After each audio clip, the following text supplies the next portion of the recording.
I grew up on Long Island. All my family is still back there. We actually have a little place back there, but I grew up in a interesting family, half sort of Jewish farmers, dairy farmers, and then the other half was Irish, sort of Catholic, sort of mill workers. That's You pretty, know, yeah.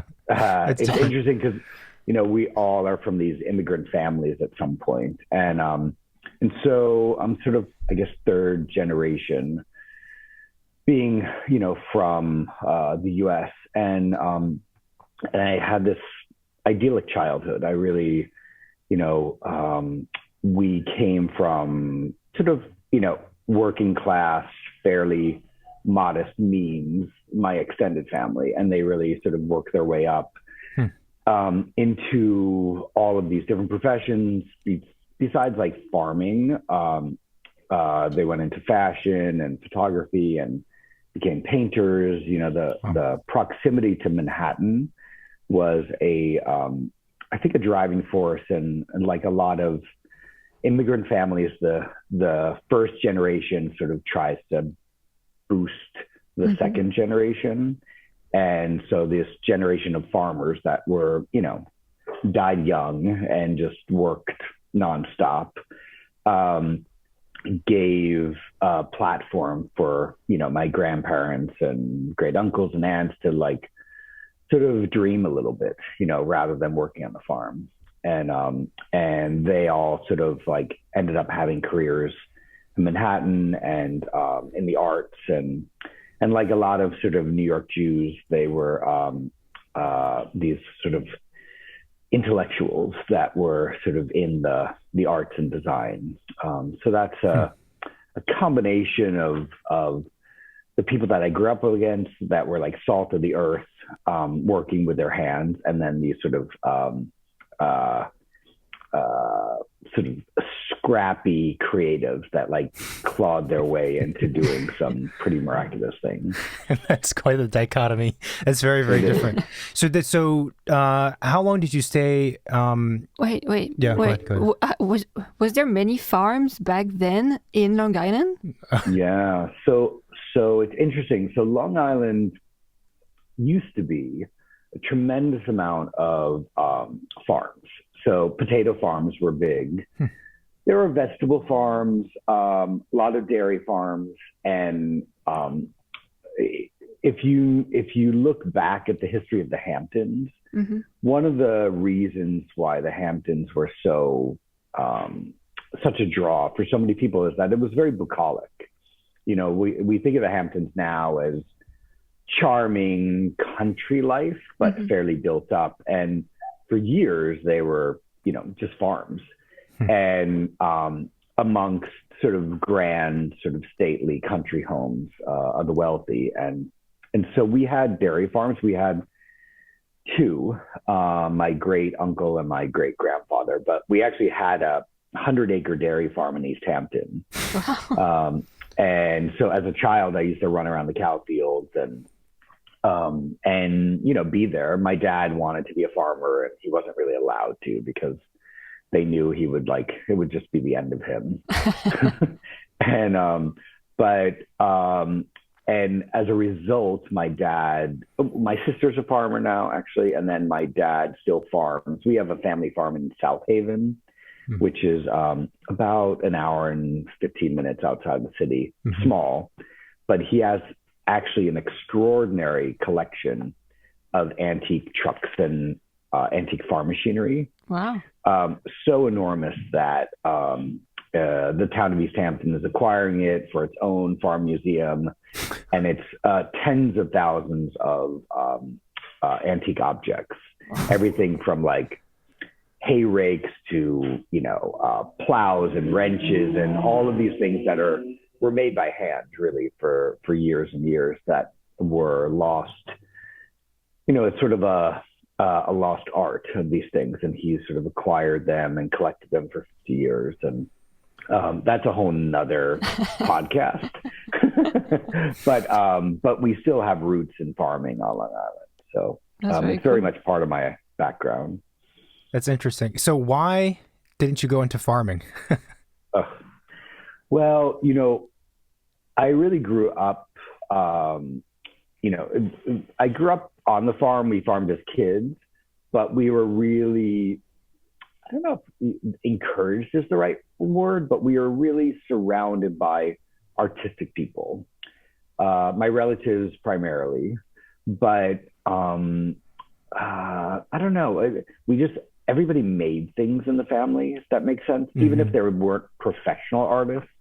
So my dad made sculpture, and my mom designed tables, and my sister painted, and I had aunts that would paint, or my grandmother made pottery, or like just everybody around us sort of was making things. And artistic things, not just functional objects. And so it's funny, like, you grow up in a family of policemen, and that's what you know. And so you go into that, or, people always are suspect of famous actors' kids that become actors themselves. Right. You're like, oh, you got to step up, but it's sort of what you know. So it's almost logical that you sort of, I don't know, you're reared in that sense and learn those sensibilities to things. And so I was always influenced by the natural world and about organic beauty and really sort of being close to the earth, growing things. But I think my true interest lay in the arts, and that's really something that just felt natural. And I also was encouraged, just like a lot of other people, but because I had family members who were in the arts that made a living. So it wasn't superfluous. In my family, it wasn't discarded as a hobby, if that makes sense. Yeah. It was because people succeeded at it and made a living. And so, I don't know, it was never really an issue if you wanted to do something that was questionably, if you would survive that type of profession. Yeah. That's interesting because it's common. I think a common narrative is that for parents not to want their kids to go into a creative profession like being an artist or painter, because it is it is truly difficult in a lot of cases. And go get on an extreme, go get a degree in accounting, be an accountant. Go get a real job. Yeah, exactly. So would you go to the city as a kid pretty often, or not? No, we would. I grew up on Long Island, it's about an hour outside the city, but a lot of my relatives lived in the city. Okay. So that sort of second generation of grandparents and great uncles and aunts moved into the city and found their way to have careers. As one aunt was a model, and another was a shoe designer, and another one was a shoe designer and had a very high-end culture shoe company in Manhattan that was like the Manolo Blahnik of the day. And then I had cousins that were painters, and uncle that was a photographer. So they were all in the city. So it still felt exotic, honestly, going into the city, but it was just close, and you became sort of enamored with it because it was part of your life, because my relatives lived there. And then as I got older, you would just take a train. Believe it or not, what's interesting about Long Island is that people take trains, unlike the rest of the country. So as a teenager, you could just hop on a train and go right into Penn Station and go see a show or see a museum. So it was very easy and not threatening. I would go as a kid with friends and stuff. And then eventually I lived in the city for a while during college as well. But it was very much a part of our life, but a very normal part. It didn't seem extraordinary at the time. It's sort of what as a kid, sort of in your backyard. That's fascinating. Well, we had lived in New York for a period of time, but I'm from California and Marina's from France. So the first time I went to New York was I was in the middle of college, and it was definitely extraordinary. was like, wow, this is what I've been waiting for in the city. So you eventually end up deciding to study architecture, art and architecture. Is that right? When did that become like a formal decision? Was it at an early age? And how did you decide to go to Tulane? So, this was a different time, but as a teenager, I did well in school. I wasn't like extraordinarily brilliant, but I did well in school. But I had a motivating factor because I was closeted, as a kid, and I needed to get away. And so I sort of drove myself to like do well so I would have the chance to sort of move away and discover myself. And I just had that like understanding. And so crazy story is that, applying to colleges, I applied to a lot of colleges and visited all these places, mostly in the Northeast, but like sort of all over. And, the places that I got in, I didn't get in everywhere, but the places I got in, I got out a map. And then I took a ruler and I measured the farthest distance from my house. And that was Tulane. And I never visited. It was sight unseen. I don't know. It sounded exotic and New Orleans sounded cool. I thought I'd be like swimming in the Mississippi every day. And, just having no clue what the school was. Yeah. And, but it was really, for me, all my friends were like going to Northeastern schools and, lovely people. And I'm still friends with them today, but I needed to like get out and sort of have the space to figure out like, who I am.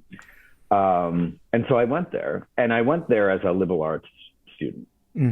I took painting classes and, I thought I would be a painter or some type of artist. And, I did glass blowing and figure drawing and all of that. And when in my first year of school, I started hanging out with some kids at the architecture school because they were like, I don't know, I just became friends with them.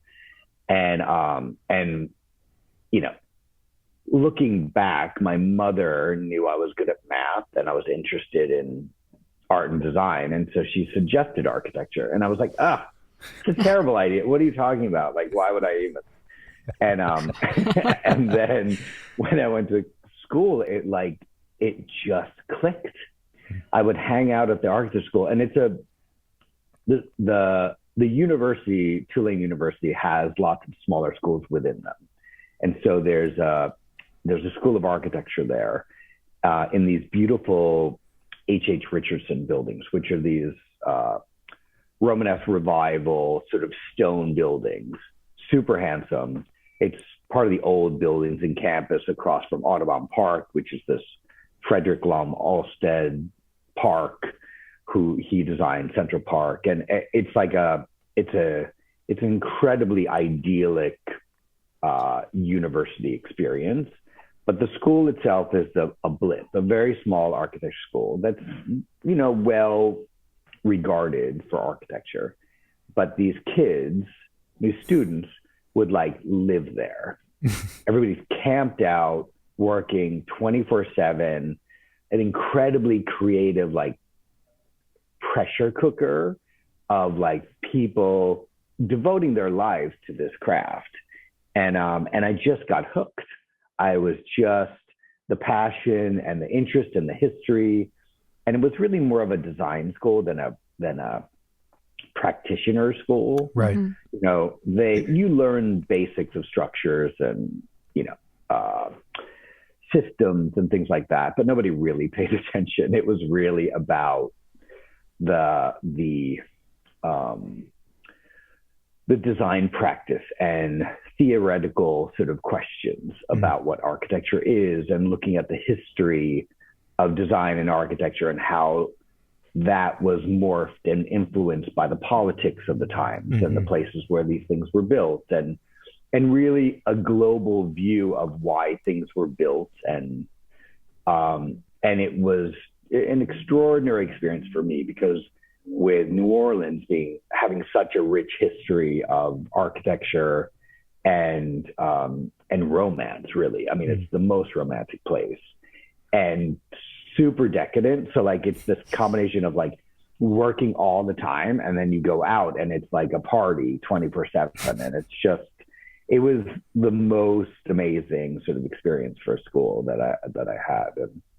And so I dove in deep and I transferred. I ended up doing a 5-year program there and getting my master's. Oh. And now I'm actually on the board. So I'm on the architectural board, guiding the university, which is great because I get to go down a couple times a year and really sort of have connection with the school again. And you studied in Italy too.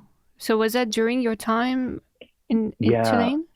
It was. So I took really a half year abroad. So I lived in Venice for about 5 or 6 months, and that was through the university. But it was that was brilliant because we basically just had apartments in Venice, and we didn't have a classroom. Like, it sounds cliche, but the city was our classroom. Mm-hmm. We would have drawing classes sort of in a piazza, and then we studied economics of Venice, we studied art history, the politics, and it was looking at Venice during the Renaissance and the competition for artists and dominance between Venice and Rome at the time, and studying the doges and the popes and the ruling parties and the families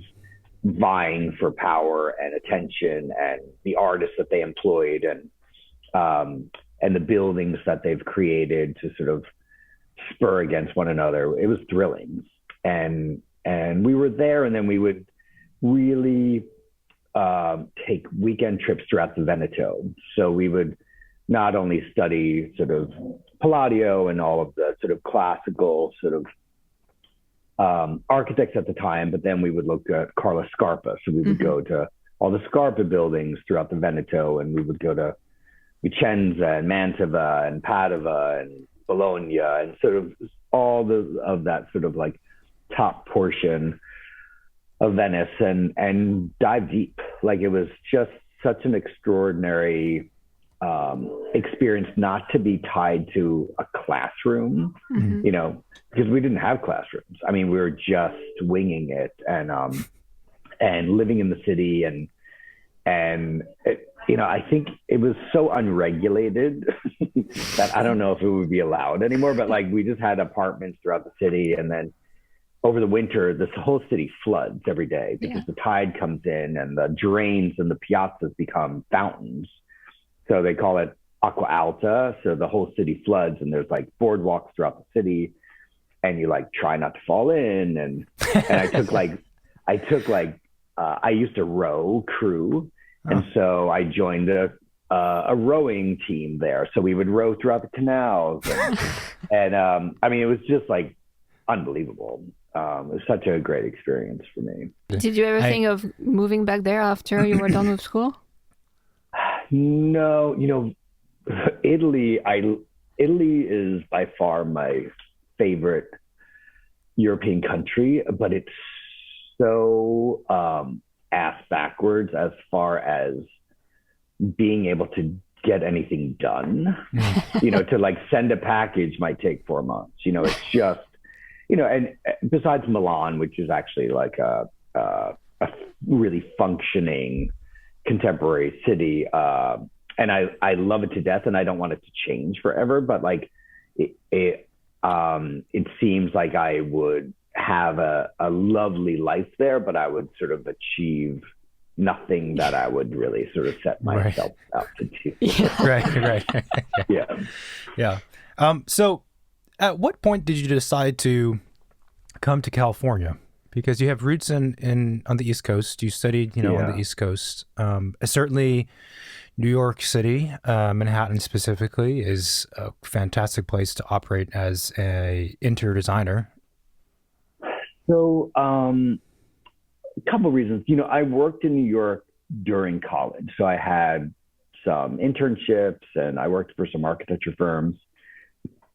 and which was great. And I got a taste for living in the city.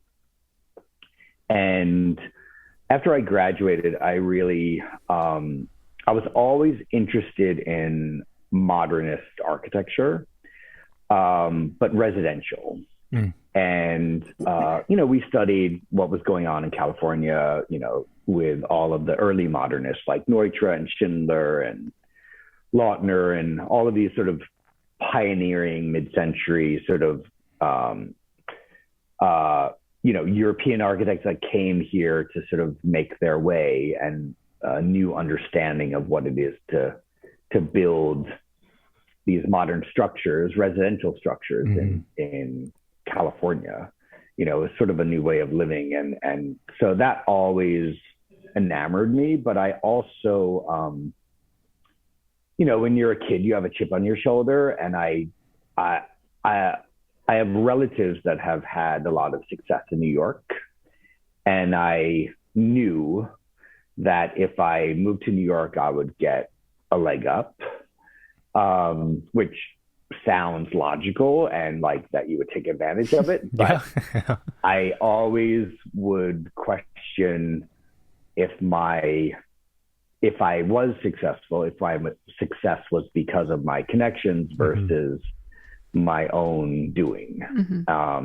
So I just, I don't know, I was headstrong and I was like, look, I'm gonna like do this. And I honestly, when I moved here, I thought I'd try it for a couple of years and see what happens. But I really felt insecure about my own ability and would always question that.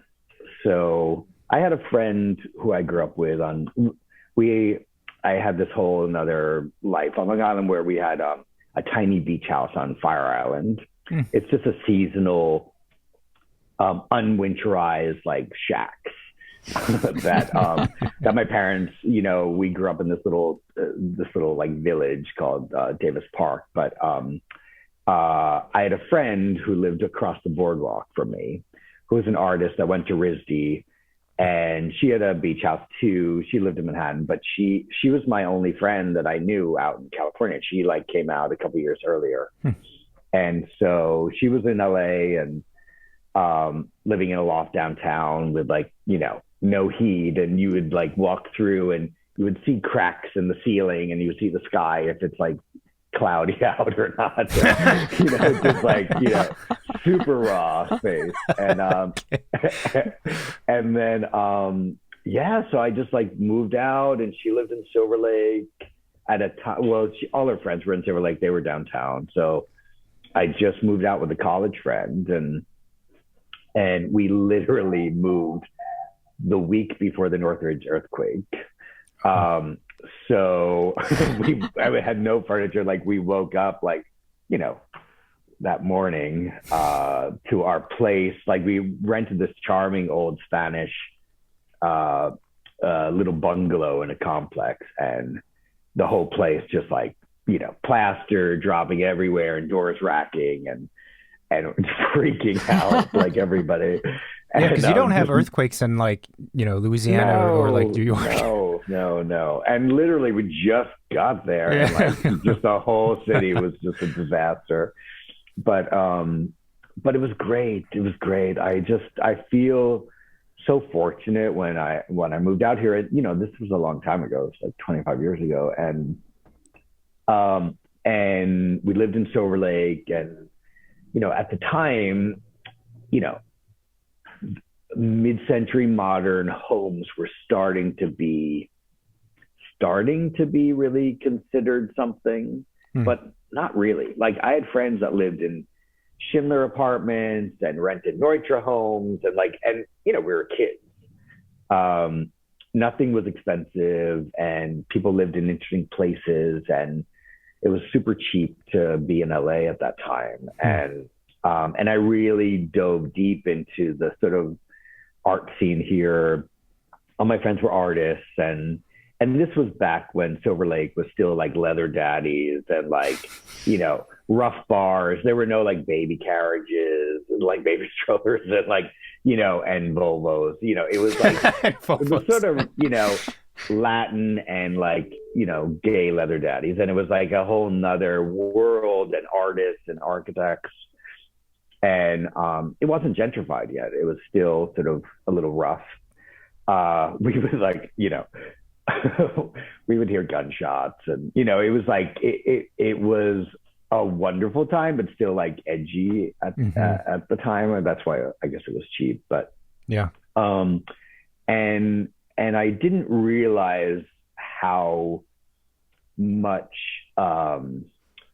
creativity and freedom that LA afforded me, and also a place of reinvention. It was really such a fertile sort of ground of discovery for, a kid coming from the East Coast that's like interested in all of these things. And it just felt like the Wild West a little bit, where, I don't know, you could sort of learn about all these places and see all these amazing sort of homes and buildings that were completely foreign, to the way I was brought up. And I was just surrounded by friends that were like creatives and making a living, and architects and artists. And I just got hooked, I'm still here. Yeah, right. And as sort of ugly and like disorienting as LA can be, I still find it such a thrilling place of creativity and experimentation with design and architecture, and it's something that, the city's changed so much, but it's also, I feel that it's so unregulated in the sense that like it's this big sprawling metropolis that's like hard to really like understand. Yeah. That it allows horrendous things to be built, like the worst, most god awful like things to like be built and created, but with that freedom, it allows incredible creativity, and it's one of the few places I know really in the world that fosters this type of sort of daring sort of experimentation, if that makes sense. And I think that's why, we're still looked at a critical sort of thinker and design force in the rest of the world. Everybody looks to LA for a lot of these things. I think that's a really great description of Los Angeles. We often compare LA, San Francisco, and New York, the three. And I think your description of LA makes a lot of sense, especially when I think about it compared to New York. And it's hard to put a finger on exactly why LA has that feeling. It could be because of this kind of sprawling, uncontrolled nature that you mentioned, but it's almost palpable. If you're there long enough, you get the sensations that you're talking about. Yeah, it's funny because I love New York. I mean, it's still home for me, and Long Island, but also Manhattan. And the thing, as I get older, you sort of analyze these things a little bit more. But I think with New York, one of the downfalls of creativity is sometimes over-education. And what I mean by that is that a lot of people that have the means and the money to do amazing things are highly educated in New York, as opposed to LA. LA, you still have a lot of like, you might be a rapper and then like make like $20 million and like build something with no background or knowledge of design. But like in New York, there's a lot of incredibly intelligent people that have means. And with that, sometimes people want to have the right things. And they almost end up being too conservative because they're afraid of like not having the genre chair or the right sort of like artist of the moment. And there's a certain conservativeness with that, which I think stifles creativity, where in LA, for better or worse, it's like I think the people that end up having the means is all over the place. Like you could get, some like 25-year-old basketball player that's like, the star center who like comes upon a huge amount of money and builds the most atrocious thing you could possibly imagine, or find somebody and is open to something and allows experimentation and creativity and to build something exceptional that somebody with more knowledge might not take the risk, if that makes sense. Yeah. And I really, for again, better for worse, because like that's that weird dichotomy of like the horrendous with the inspired in LA. And where I think in cities on the East Coast, like New York and Boston and even with Chicago, there's more of a taste level, honestly. There's more of like a conservative, really great taste level that's edited and educated but sometimes it's pathological because it's like stifling. Right. And it's not for everybody. LA is not for everybody, but I prefer the more thrilling adventure of the thing.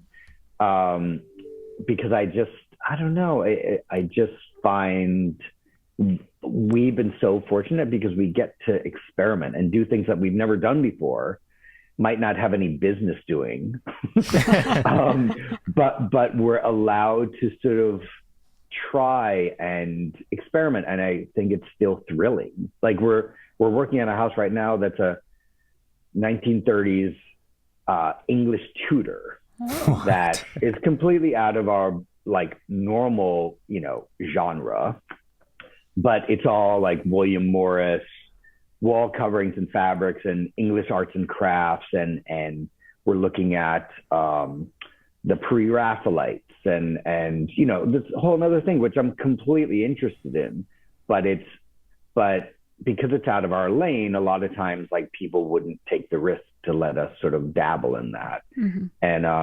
And that's what I find LA to sort of that type of acceptance and freedom. That's a great analysis. That's really fantastic. We do have to ask, so how did you end up pivoting in a way from architecture to interior design? And this ties into a whole bunch of conversations, and I think some of the context here from our perspective, and let us know if you agree, is that there's a pretty big divide between interior design and architecture from the public's perceptions, from within the professions. Like they seem to be very different things in a lot of ways, according to a lot of people. No, it's true. And, it's hard to generalize sometimes because you may find an architect in Manhattan who mostly deals with interior architecture, that really then morphs into interior design. So like you could find a firm that's very adept at all of it, or you could find a firm that, I don't know, say, is in the Pacific Northwest, who's really like building buildings and doesn't really dabble in any of that. So it's like, it's always a gray area, but I love the discipline of architecture. The education was extraordinary for me. And it's, and the interesting thing that I realized after leaving school and working is that, and many people might not know this, but the studying the history of architecture is not this sort of myopic, sort of like focused endeavor that's just looking at styles and things like that. You look at the history of the world. You look at like the fascist government in Italy in 1930s and what they built and how those buildings reflected their politics of the day. It's all intertwined with world history, world economics. And so you get this very generalized understanding of like the world and why things were built the way they were because of the people in charge and the economics of the time and the politics. And the reason why I bring that up is that the discipline and the history and all of that for me was so eye-opening. And, and I know like a blip of really what the history of all of this is, but it opened my eyes. And I practiced. I worked for different architecture firms. I worked for firms in Manhattan and in Los Angeles. And I even, I was worked for Marvel the Red Ziner for a bit of time, which is a big firm out in Santa Monica. And then ended up starting my own firm with two friends from there. And a couple of years into it, we were working in like garages and like building stuff ourselves and super fun. Did everything wrong, like didn't know how to run a business and like, but we survived. And I realized I was not going to be a great architect. I just didn't have the chops for it. I didn't want to do,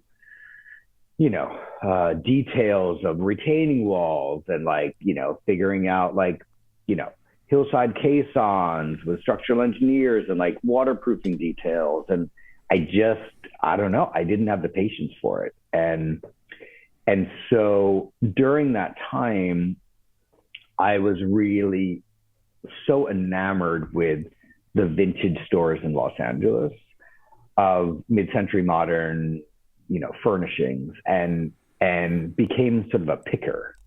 Meaning like I would go to flea markets and find things that seemed interesting. And then I became friends with a lot of the dealers and like would bring stuff. Like I'd buy a chair and bring it there and like, what's this chair? And sell it for $10 more than what I paid for it or something. And I just learned by looking and by, I never had any money to really buy any of this stuff, but I was just like a stalker and would hang out at all these shops and like, try to learn and befriend all these dealers at the time. And while I was doing that, I really, I think it was always latent in my interest because I grew up in a family, extended family, where everybody had very interesting homes. They weren't necessarily always like extravagant, but they were always interesting. So I had a cousin who was a very like famous painter in New York that had this amazing like 1970s huge loft in Manhattan with like very like Stevie Nicks, like hanging ferns and like wicker sort of bentwood chairs and sort of like macrame and like, but like, and then ancient Roman objects with like Victorian chaises, super eclectic. Or I had an aunt and uncle that had all these beautiful sort of shingle style sort of cabins out on Long Island that were like tree houses and cottages. And, we grew up in an amazing house, a 1860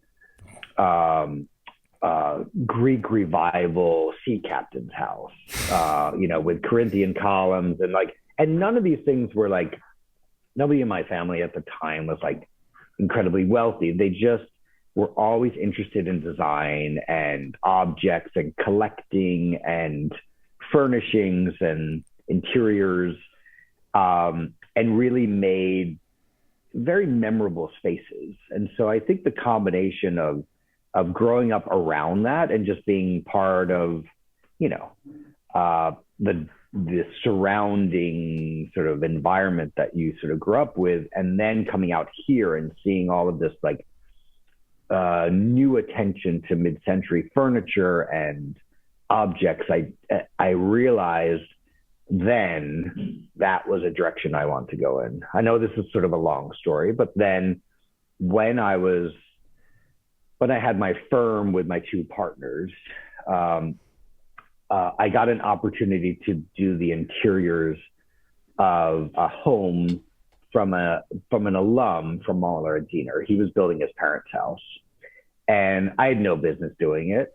He didn't know what he was doing. He built this beautiful home for his parents' house, but didn't really know what to do about the interiors. And so I just made it up. I was like, yeah, I'll do it. And then I did the interiors and figured it out, and I had the foresight because I didn't know anybody, to promote myself or anything, but I had the foresight to save up some money and hire the photographer Tim Street Porter to photograph it. And this was this is, I don't know, over 20 years ago or something. But by hiring him, it got it into the LA Times. Wow. And not because of me, it's because of his name. And then it got in some books, and so, it got a lot of press. And that sort of like sparked the beginning of all of this. Wow. We've heard a couple different times on this show a sort of similar story for the beginning of very successful designers' careers, and having a photographer who was very good and like well connected seems to be something. Before you were talking about kind of developing an expertise to be considered, in quote, qualified to do X thing, to do architecture, to do interior design or whatnot. And you also tied that to the nature of Los Angeles, maybe versus New York. I guess, I don't know what my question is. I guess I'm wondering, how did you develop your knowledge or expertise in interior design? Was it just project by project as you were going? Was there ever a moment where you were... I'm wondering like how your architecture education translated over to interior design decisions, Right. I guess. Yeah. Well, I feel so fortunate that I sort of came into the industry through architecture because, besides feeling like an overqualified decorator,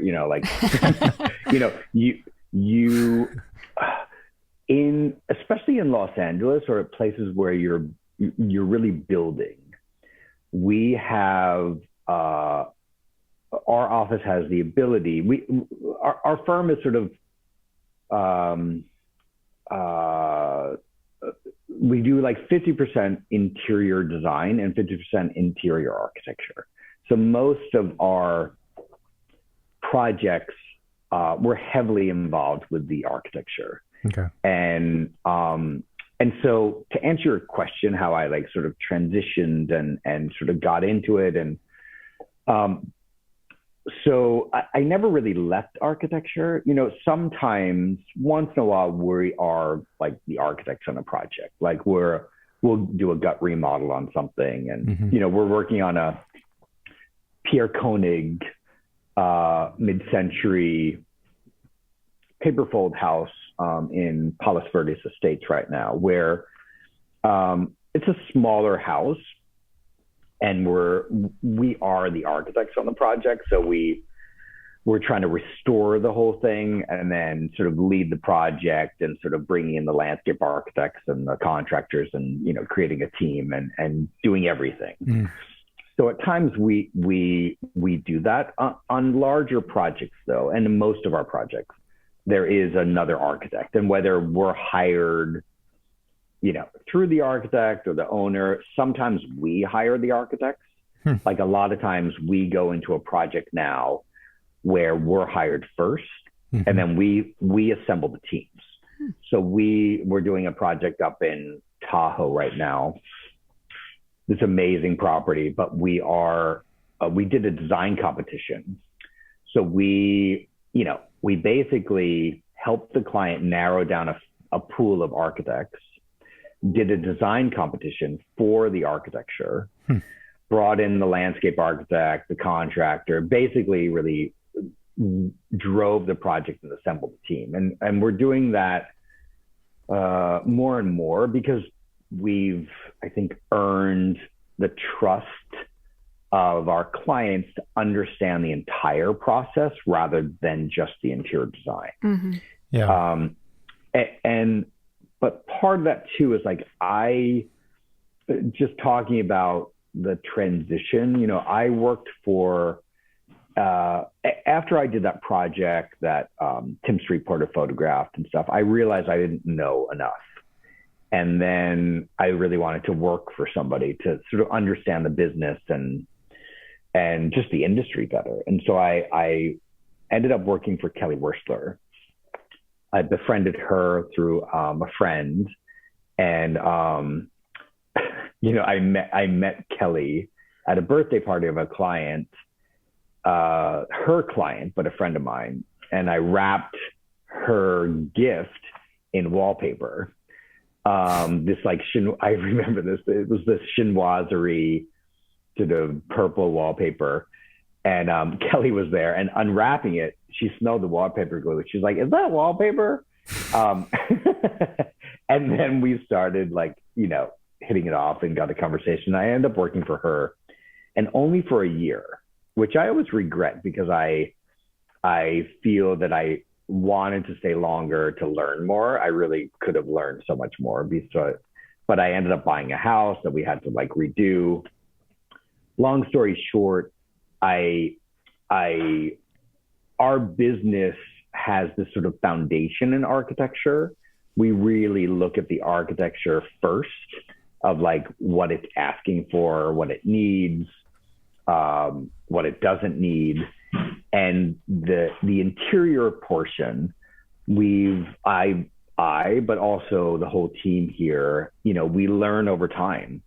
And we have, a whole roster of makers and fabricators for any number of things that we do. But it has grown and still is growing into something where we're constantly learning. It wasn't something that I knew what I was doing at the beginning, business wise, and also fabrication and all of that, but it's been a constantly sort of growing and evolving sort of practice for us. But always with the foundation of a strong architectural base. Yeah. Yeah. I mean, it's kind of a funny thing with as you were talking, I was thinking, I guess with almost any design business, if you are always improving yourself, there's always going to be some kind of unknown questions or risk with every project because you're pushing. So some of that, not instability, that's not the right word, but some of that is kind of embedded within there anyway, I guess. But it seems like how you describe your practice with the architecture, and then at times you guys being really functioning as the architect, which is to say the point person between all the different other folks and the client, perhaps, is I want to make probably clear, is not typical for an interior design office, at all, right? I mean, no, and it's not, and every project's different, every client's different. So we have a few clients, and these are repeat clients that we've done maybe multiple houses for, that you just get to know, and you gain their trust, and then they see the value of what we can bring to a project, and then they really allow us to sort of drive it, because we're not decorating. We really are envisioning an entire sort of sensibility and aesthetic for a project, and really looking about long term, how they want to live and grow old in this house or not. It might be something that's a 5-year plan, or something that they want their grandkids to inherit. I mean, we ask bigger questions about these projects, and a lot of these projects now, it looks like we haven't been doing anything for years, but a lot of these projects last 5 years. Yeah. We just completed 2 projects that were 5-year projects. We're some 3, some 4 years, where we finally just sort of completed maybe a half a dozen projects in the office that we're now photographing and, putting out there in the world slowly. But these are long-term commitments with people that they've entrusted us, which has been amazing, but much more complicated, bigger endeavors than we've done sort of in the past. Mm-hmm. You know, the bigger questions that you're talking about, that seems to be like right up the architect's alley. That's what architects would, if you're doing a ground up home for somebody, you would ask these kinds of questions, or what they're kind of building. And my sense is that, so there's architecture, interior-architecture, interior design, and then furnishing, and that's kind of the layers in that order, furnishing and decorating. My sense is that for folks who are just, I don't mean to say just, but folks who are decorators, that some of those bigger questions don't come into play, that those are not the first things they ask, because I presume that their ability is to do projects much quicker, certainly much quicker than a 5-year span. I mean... Yeah, and look, we do everything. I mean, we do some quicker projects. Everything is completely different. I think because we've grown as a firm, we have the ability to take on some larger things. You know, for years we did smaller stuff, and we, you know, it's funny because we actually intentionally try to do a variety of projects. Right now, we're trying to do, not trying, but we're doing some very small projects that are like jewel boxes alongside 20,000 square foot homes. So like, because it's more interesting and I don't want to start just doing everything that's like overscaled. Some things make money, some things lose money. But for us, you know, we are a full service design studio. And don't get me wrong, we're not an architecture firm. We are an interior design firm with a heavy hand in interior architecture, but more and more we do everything. Mm-hmm. So for a lot of our clients, we do turnkey, where they literally, to the point of,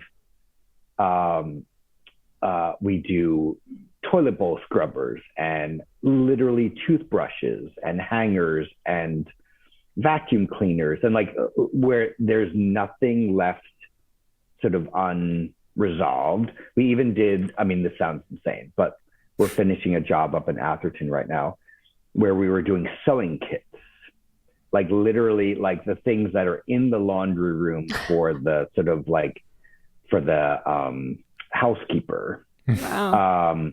So they literally bring their clothes and that's it.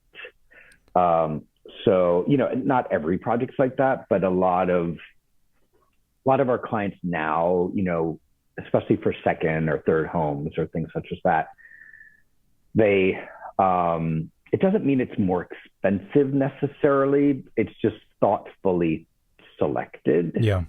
And we're control freaks. So like, you know, if, you know, all of a sudden, you know, we're doing this one house that's white on white, that's white on white on cream on white on, you know, oak on white on cream. And then, you know, but you can't leave it for chance that the dustpan is like red plastic, you know, like, you know, you just, so, you know, we, and, you know, it is a slippery slope because then, what do you know, the clients become maniacal and be like, well, we can't have that in the house. Yeah. You've made it too perfect. I don't know what to do. No, my toothpaste is green. It's paralyzing. No, it's true. No, like crazy. Yeah. But it's fun because then you know, we've like gained trust of a lot of these clients, and they let us to dive deep and really get in the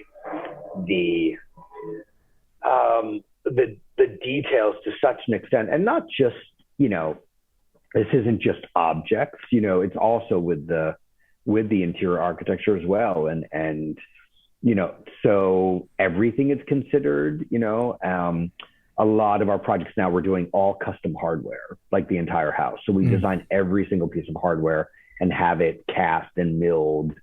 So it's special, but it also sort of is this consistent thread that runs through the entire project. And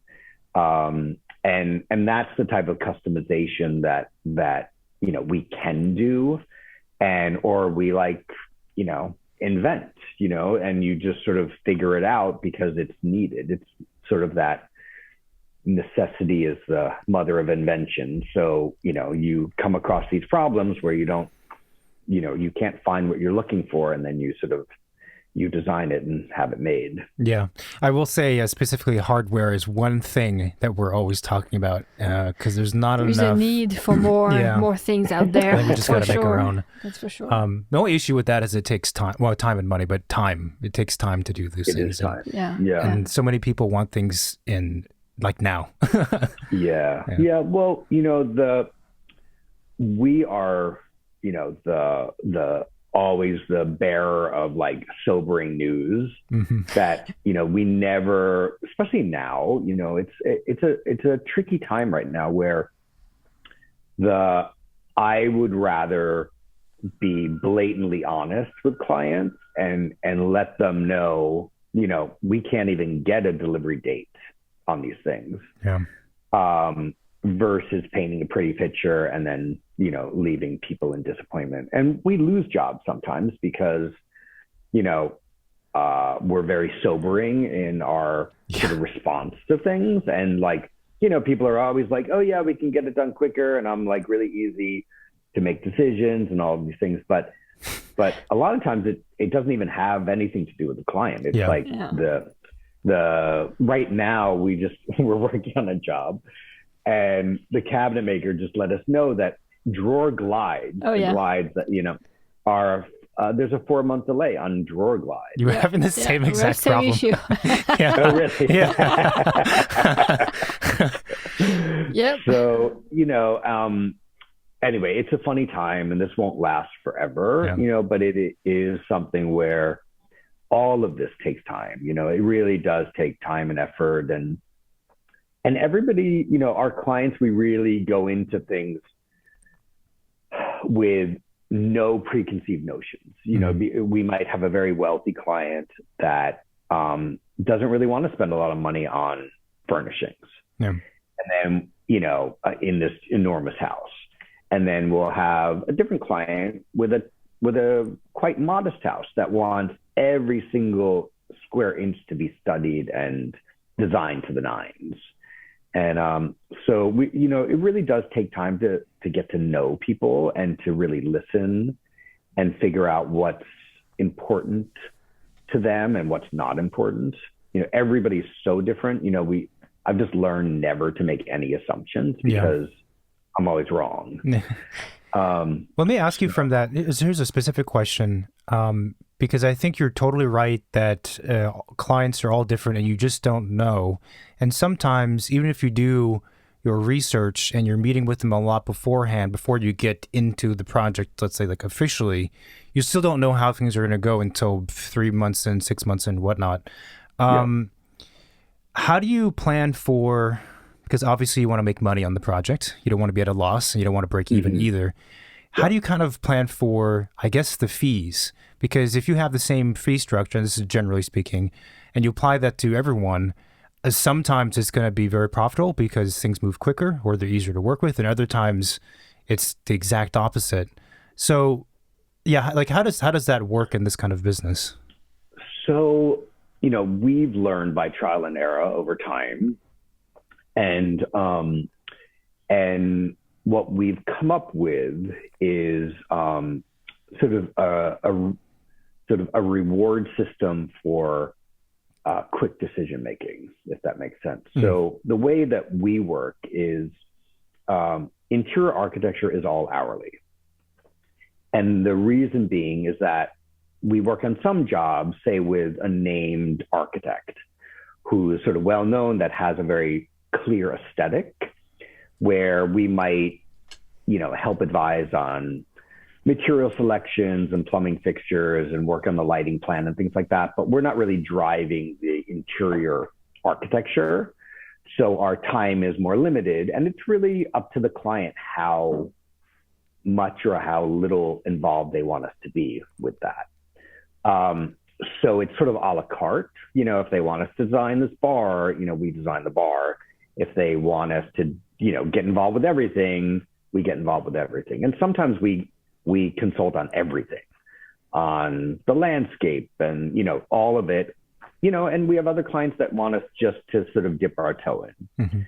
So in that sense, the client has control over how much time and hence money they spend on our services. And then with the interior design portion, we charge hourly up until an item is selected. And the idea is that there's a lot of conversation before any time is spent, but we have some clients that want 3 choices for every single thing in the house, and they'll make a choice out of one of those 3. And they might be like, we show them 3 choices. They're like, oh, I like the third one. Our hourly stops. And then there's a markup on top of the purchase price. Mm-hmm. And the markup covers the cost of paying for things, procuring things, organizing fabrication, shipping, delivery, overseeing construction of things, returning things that are wrong, all of the sort of back of house time spent. But then the opposite, if they want to fly to Paris and they want to shop for, dining chairs for 3 days, we charge hourly for that. So, a dining chair that we show a client 1 out of 3 and they pick it, and it takes an hour of time versus 3 days worth of time. Yeah. Mm-hmm. So it really is up to the client of like what's important and what's not important, what they want to spend money on. And once a client really understands that, they also value, I think they respect our time because they're paying for it, but they also, they sort of get what they want from the experience as well, if that makes sense. So, and we talk to clients about this all the time, where it's not just about the end result. It's not just about how the house turns out and what it looks like at the end. It's about their experience as well. And do they want to be involved? Do they enjoy the process? Do they want to fly to Paris for 3 days looking for dining chairs? Is that something that's important to them? Do they want an experience in the process, or do they just want it done? Mm-hmm. And it really is a big question because, again, with all of these projects that are really longer term projects, they have the ability to choose what their experience is going to be, and more often than not, it sort of awakens them that this can be an amazing experience and a learning experience if they're open to it, where hopefully I think our best projects are nobody knows what the end result's going to be at the beginning. Mm-hmm. It's really about discovery and education for them, but also for us about where we might go with this place. And those are the most gratifying projects, I feel where we have no idea where this thing's going to really land.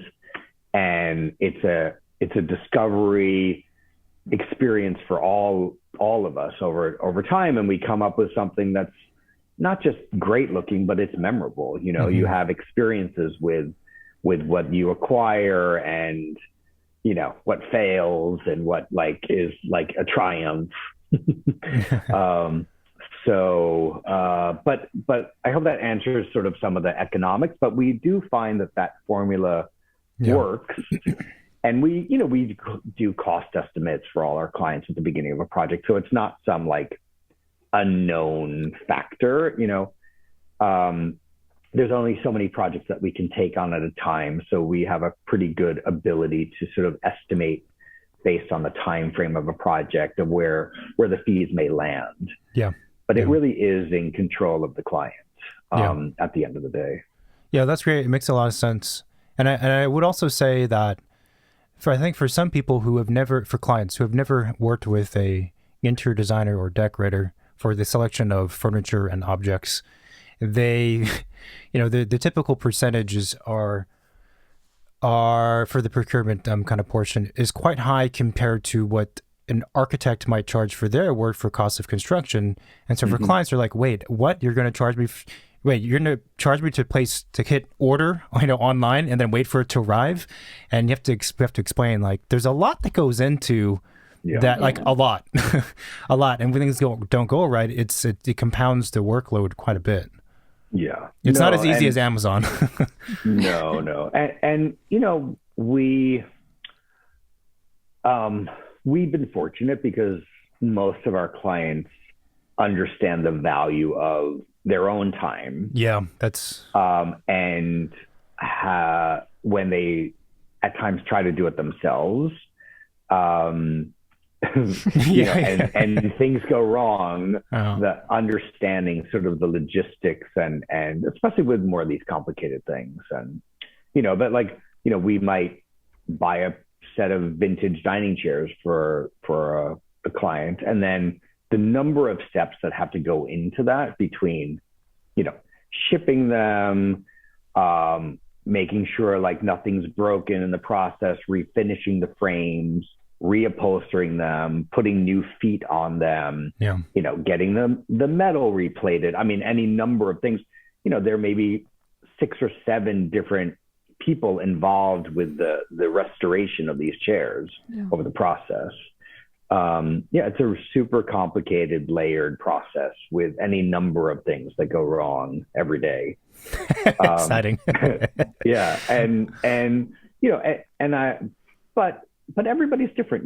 If this endeavor is for the lucky few, most of us, including myself, cannot afford our services. Right.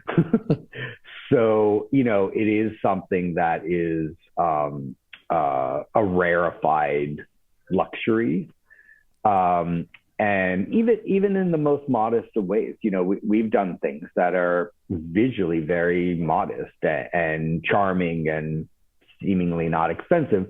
They're just well done and well considered. And some people really value the thought process. It's not necessarily a showy thing, but the thought that goes into something that still is, of a modest nature. So it's not all extravagant, but the process isn't extravagant because it's a luxury to be able to hire a firm such as us or any number of the good firms in the country. And but it is a very time consuming endeavor for sure. Do you guys came up with some sort of, not a typical process because every project is different, but like certain step you always start with to kind of like dive into the project or find a way or direction in which to go? Well, most of our projects, we do get hired early on in the process. So, we really look at the architecture first. And we actually, for our clients, we have a process document that we share with them at the beginning of before we're even hired, to show them our process. And we try to tailor it to the client because, as you can imagine, like we have some clients in Europe, so we don't get to see them much. So we have to present in a different way that we would present somebody that comes into the office. Or a lot of clients can't read plans very well, so they need 3D renderings. And so like we at first try to get to know them and how they want to be presented to, if that makes sense. Yeah. But we always look at the architecture first, understanding the language of the architecture and the aesthetics of the client. So we really try to get to know the clients as far as, how they live now, what they surround themselves with, and as much as what they like, but almost more importantly, what they don't like. Yeah. That like, they don't get along with their mother-in-law and everything she has in the house is blue. And so like this house is going to be all brown. And, like the psychology of that is super important to understand, like not just like the what, but the why. Like why are they like attracted to only neutral tones or, all of these things. Because it's not just, we're not yes people. We just don't say, okay, we try to get to know them because they might be stuck in a rut and they like want to branch out or, it's a time consuming thing to like get to know them. But from the architecture to then really getting to know the client's likes and dislikes. And then we immediately especially with new construction, look at the architectural plans. Mm-hmm. And before, if we're lucky enough to, be involved before construction, we do furniture floor plans immediately based on input from the client. Mm-hmm. So, we've had some unfortunate experiences with the past where we were brought on too late, and we worked on a job in Venice a while ago, a big house, but we were brought in late, and like there were no floor outlets in the living room, and all the walls were glass, so the furniture had to be floated in the space, so there couldn't be lamps in the middle of the room, and then also there was no place to put a sofa, so like this big space it was all circulation, so we could so the actual functioning of the space, not just the aesthetics, but the functioning of space didn't work because we weren't studying these things. We weren't brought on early on. See, that's something that perplexes me, because our background is a pretty good mix of both interior design and architecture, and that's largely in part because we were in New York. But I don't know how an architect would produce, in this case, a house like a floor plan, and not like really seriously consider the furniture layout, and then therefore consider what the client needs in terms of the furniture. I mean, the furniture is pretty important. Bad. Yeah, it's pretty important to have. Yeah. And I'm not saying that all architects do that, but it's an odd thing, this kind of this split that happens. Yeah. And, it's a lot of times, we work with really good architects, and they like put in some basic layouts that make sense. Mm-hmm. But, clients are quirky too. Like they might be the architects may be doing the default of what makes sense, and it could totally work, but it might not work for those clients, because they didn't ask, they have Thanksgiving and Easter, and they need an extension table in the dining room, and it needs to fit, 16 people, but it's not built for that. So, there's any number of things like that, but we really look at that immediately. Mm-hmm. And then we go through a whole process of,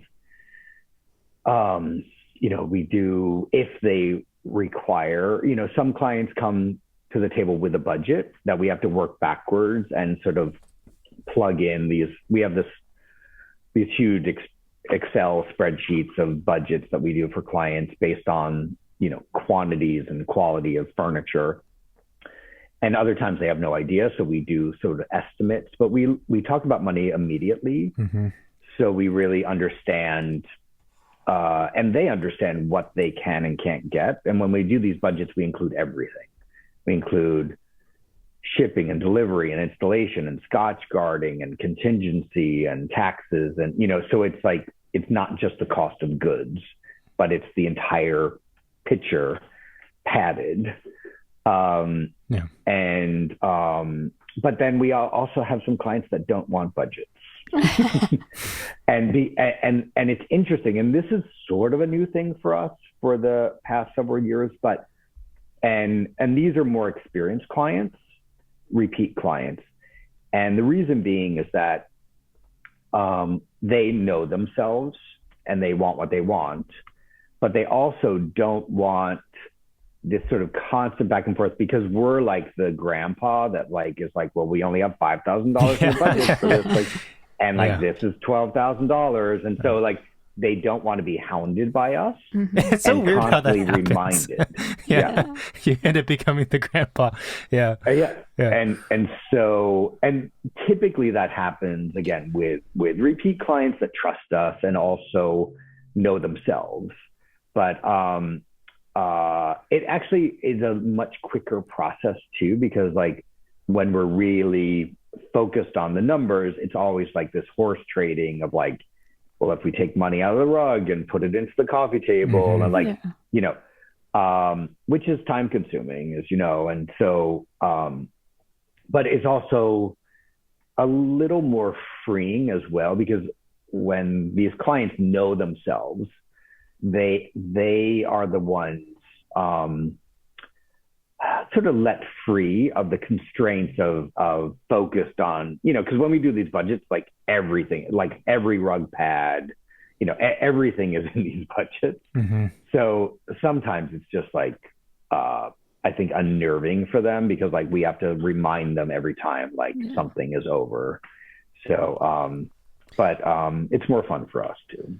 Yeah, and it's a lot of things. I think that's another aspect that maybe most people don't fully realize is how many, and this applies for sure for architecture, but also for interior design and furnishing and decorating, how many decisions and items are purchased, made, created, what, like it's a lot. And I feel like it's overwhelming for both architecture and interior design, but for the architect, a ground up building, a lot of those decisions and things the clients aren't necessarily involved in because they're hyper technical and you kind of boil it down to a few decisions. But when it comes to that final layer that you see in your experience through touch, they might be more involved in more of the decisions, and it can very easily be overwhelming. Yeah, you see it all in one place too with numbers.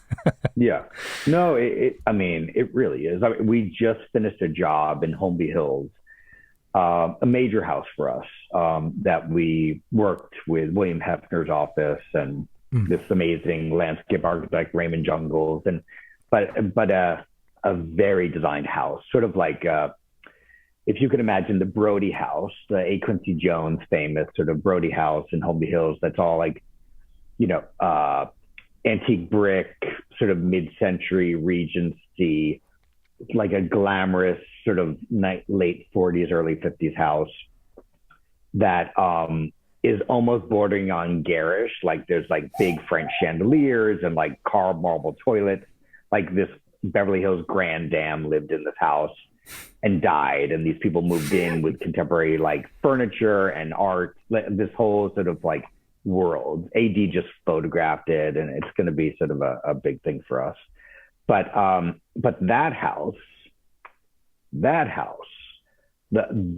detail and the minutia that we got involved with of like gold-plated toilet handles and I mean, I just can't even begin to tell you like the amount of detail and layering that went in. Like we would acquire Meissen porcelain parrots and have like bases made for these lamps. So we had collections of these parrots that would all like intertwine in these lamp bases with fringed lampshades that, these lacquer base, like, everything was a thing and thrilling, amazing. But the amount of purchase orders on that job, at one point we had 7 people in the office working on that one house. Wow. Jeez. So, and that went on for 3.5 years. Like it was like a huge endeavor. We're still, doing things on it, but, and thrilling, but just the not normal purchasing went into this sort of process. And, yeah. And people get exhausted by the process, especially when they're involved. These clients were lovely, but super involved. They love the process. But at the end of it, they're like, Jesus, like, when's it going to end?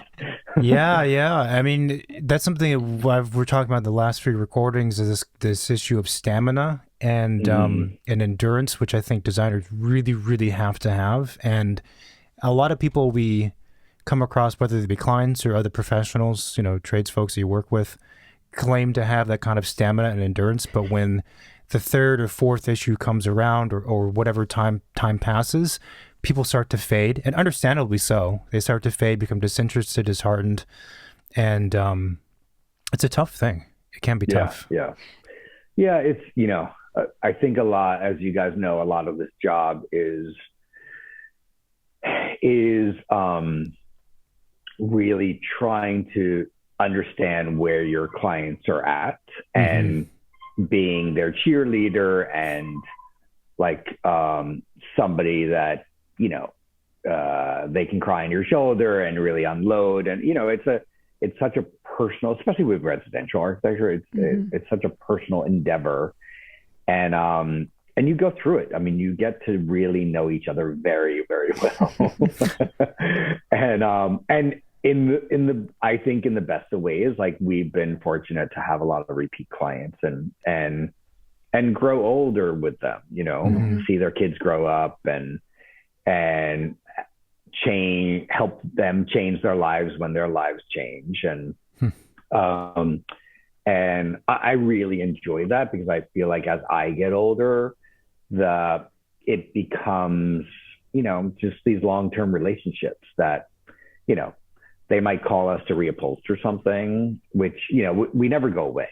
Like with everybody's life, like we just had a client, I shouldn't laugh, but they had a mudslide in their backyard in Malibu, and they're fine. Yeah. But like the whole hillside came tumbling down and wiped out these fire pits and all this stuff. And this is a house that we built for a previous client that sold the house, and the new people that bought it hired us to do some things. And so we worked on this house for, I don't know, 9 years or something. But it's amazing, because like we try to like, our office manager tries to like narrow down the list of projects in the office and like eliminate things. Nothing ever gets eliminated. Like there's always like this growing list of projects, because we're always doing small things on these homes indefinitely. That's very funny. Do you ever have to tell clients, like, look, you want to keep those furnishing in your new house, but guess what? That's just no good. Like, it doesn't work. Oh, existing furniture? Yeah, existing furniture. I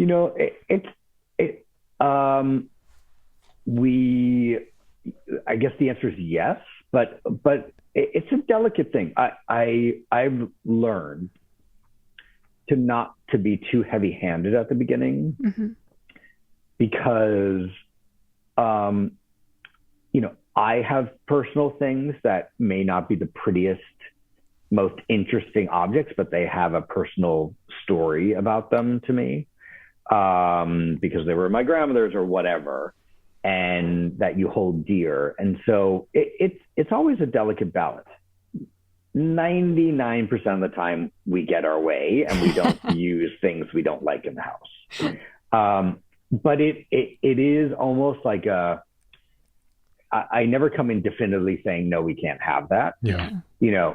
We always say, well, yeah, let's look at it. And then we look at it, and over time show them other options. And if it works or it doesn't work, like we were doing a house recently in Mandeville Canyon, so this big modern farmhouse, and the client had some Biedermeier furniture, very beautiful, sort of high polished, very yellow woods. They were, and refined details, with black detailing, like ebonized. And it didn't make sense in the house. It's a completely different aesthetic. It has its own merit and a place, but not in this house, especially even the proportions. Like this house was sort of enormous. And the scale of the furnishings was like diminutive and refined. And we considered it, like it was important to her, and we looked at that. And, but I think they came to their own conclusion that it didn't work, rather than us sort of strong arming them and being like, absolutely not. You have to sort of meet them where they are, and in a delicate way, trying to sort of like dissuade them if it doesn't work. Some people have things that actually work, but it's always a tricky dance between the two. Yeah, it's almost like you kind of have to give them time and come to the conclusion themselves that it doesn't work, right? Yeah. I think what also happens in the process is that designers will spend a lot of time thinking about this particular thing, this room, this space, this furniture piece, whatever. And this is, my comment's not necessarily just applicable to what you, the previous statements, but a lot of time is spent, and then the client, when you show it to them, has, for like a 1 hour meeting or even 2 hour meeting, that's a very short period of time to expect a client to like get up to speed to where your mindset is at, and plus all the experience that the designer has. It takes some time to kind of understand what just happened and what things really mean, and it's an interesting thing. Yeah, I mean, fortunately, what we do takes time. So usually there is the ability, not everything is an immediate decision, and there's time to sort of languish and think about these things. because none of this stuff is immediate. So I do feel like time is one of the benefits of this industry, that it is a process. I sometimes it's great to knock shit out and like get things done quickly and go with your instinct for some things, but a lot of things I'm slow. Like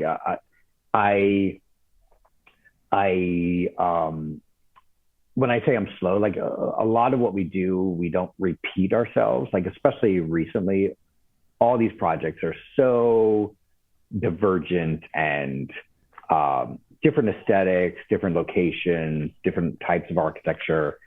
And so it makes it very inefficient. I think in the best of ways, but like we're constantly having to take time to really figure things out. And I think that's one of the benefits of this industry. And whether it's for like, you know, a client's existing furniture or for them really, I don't know, mulling things over, you know, and trying to sort of understand, like, to your point, like, you know, all the time that we put into these things, you know, it's hard, I think, for clients to just look like say, oh yeah, number two.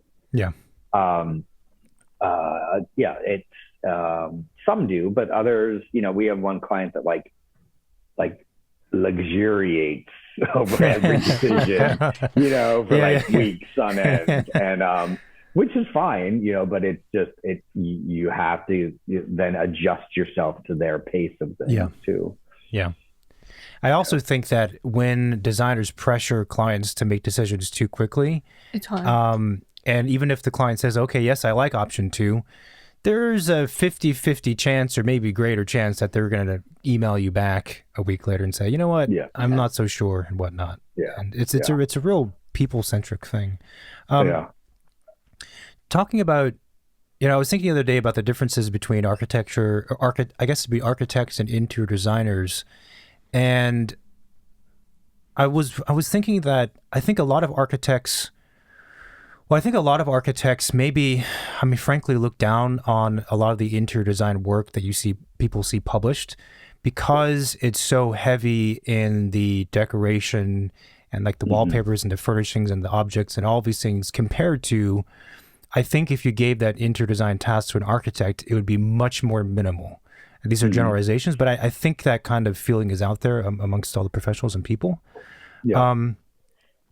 So, I mean, I don't know what the question is. I guess a question is like, you know, what is your feeling about that? And I sometimes wonder if architects they're too logical sometimes. And I don't know. Yeah, you know, it's funny because you know, if you look at the history of residential architecture, and you look at like Wiener Werkstatt, like Joseph Hoffman, and you know, there's so many architects, or you look at Macintosh, or you know, all of these sort of like scions and sort of, you know, historical figures in the industry. You know, they designed everything. So they would design buildings, and they would design flatware, and you know, coffee cups, and so there is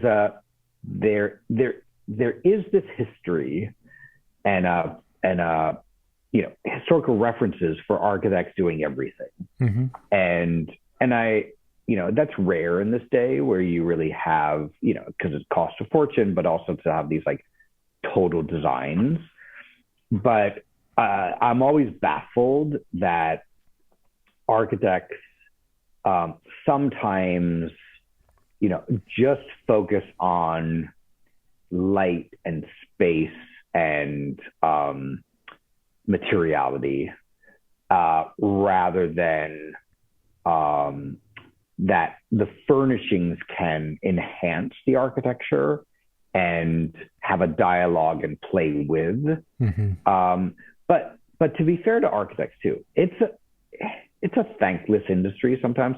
You know, when you get into the nitty gritty of like running a firm and dealing with, you know, whatever, you know, hillside ordinances and like, you know, like zoning issues, and like you have to be such a generalist when you're an architect, and sort of a jack of all trades too, because you're especially if you want to create something unusual, any number of things will go wrong.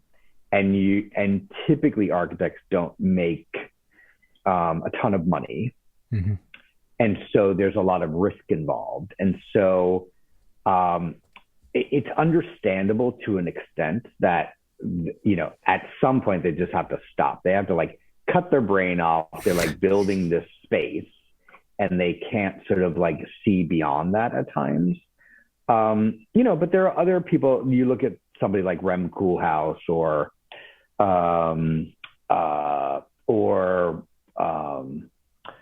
I think even people like that are more minimalist, like Stephen Hall, or like a lot of these contemporary architects that will will design furniture, or they will sort of design interiors. Even if they're minimal, they do have spatial qualities. Mm-hmm. Maybe not like Frank Lloyd Wright that's sort of doing everything, but considering these spaces. But I feel also that, on the contrary, a lot of interior designers might not know their history well and might not be as rigorous in their discipline and understanding of the architecture. And they might come in and be like, oh, this space is cold. Let's tart it up and paint everything like turquoise and like put in this like floral, sofas and right. Make it fun.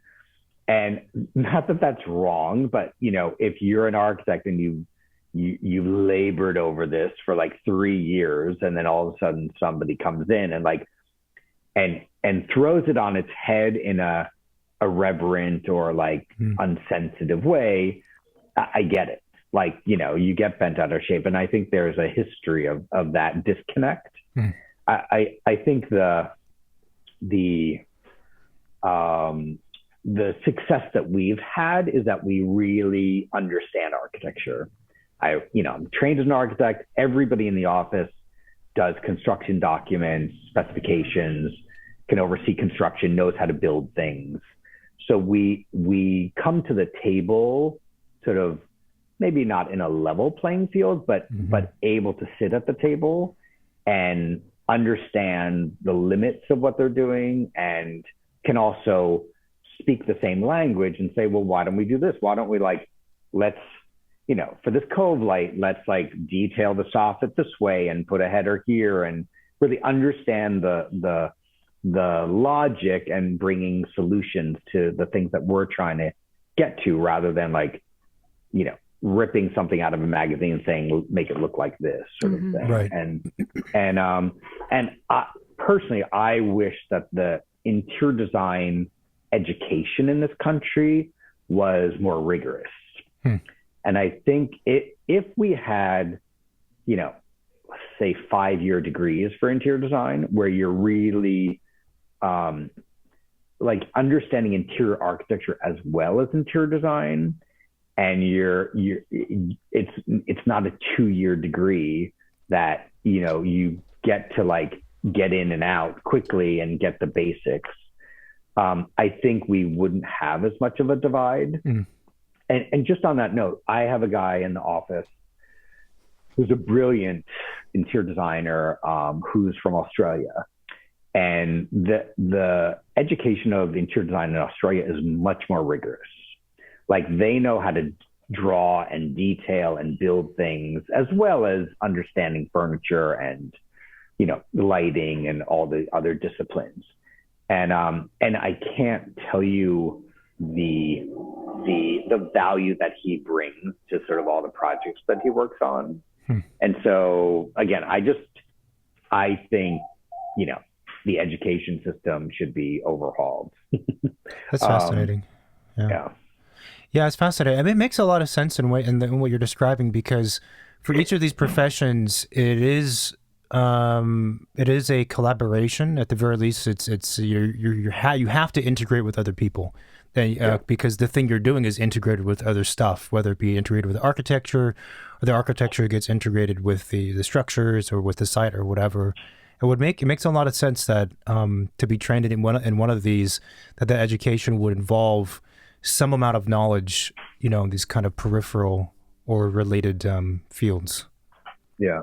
That's that's a whole other thing. But I just think the profession as a whole would be elevated with that type of foundation. And not that everybody has to go to 5 years of college to sort of like, get their understanding and chops, but, architects are held to a very high standard. A lot of it's because of life safety issues. They have to make sure a building doesn't crash and kill 15 people. But there's more than that. It's really, you equate it to like lawyers and doctors and all of these other professionals. And I just feel like interior design has so much to offer people that I feel that that if the education system was reviewed and looked at and taught in a much more rigorous fashion in this country, I think it would almost be more valued as well, because I do feel that sometimes clients, everybody's different, but there are clients that that really value the architecture, and the quote unquote decorating is sort of superfluous and sort of like an extra, and don't sort of consider it as critical or as rigorous as a discipline. That's really fascinating. And a quick question from that, which is, I think that makes a lot of sense. I've also seen plenty of times where architects will make less money than an interior designer, and I've always wondered, and that's not always the case, obviously, but a lot of times it is the case, I feel like, per hour. Yeah. And I've always wondered, why is that the case? Because a lot of people think architects make a lot of good money. Like, oh, you're an architect, you must make a lot of money, because they have that, as you described, you're professional, you're like, you're a licensed person, you're like an attorney or whatever. But meanwhile, how they're actually valued, in the financial sense is, a fraction of that. It's very peculiar. Yeah, look, I've experienced both. I've worked as an architect. No, I never got I started getting my license and I just stopped. But what I experience and what I understand is that architects have always been, it's that combination of art and science, so they're trained in the disciplines and the structures and the functioning of a building, and they want to make an artful statement at the same time. So they're always struggling and will put in extra effort and time for free to make it an artistic endeavor. That's not everybody, but when you're designing, typically these architects care about it many times much more than the client or anybody else. And in doing so, we're trained to do things. And I say we're because I did this for a long time. You do things for free.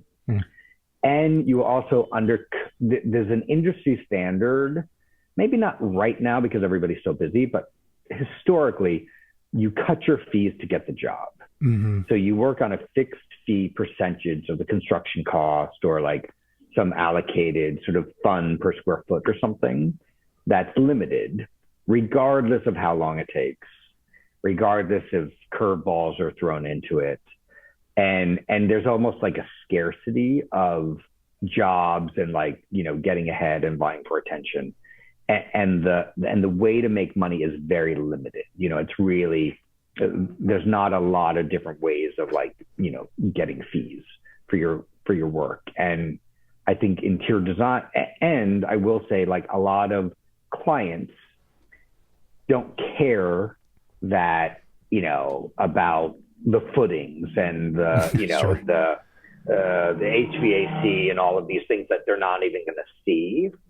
And they value the finishes and the interiors more because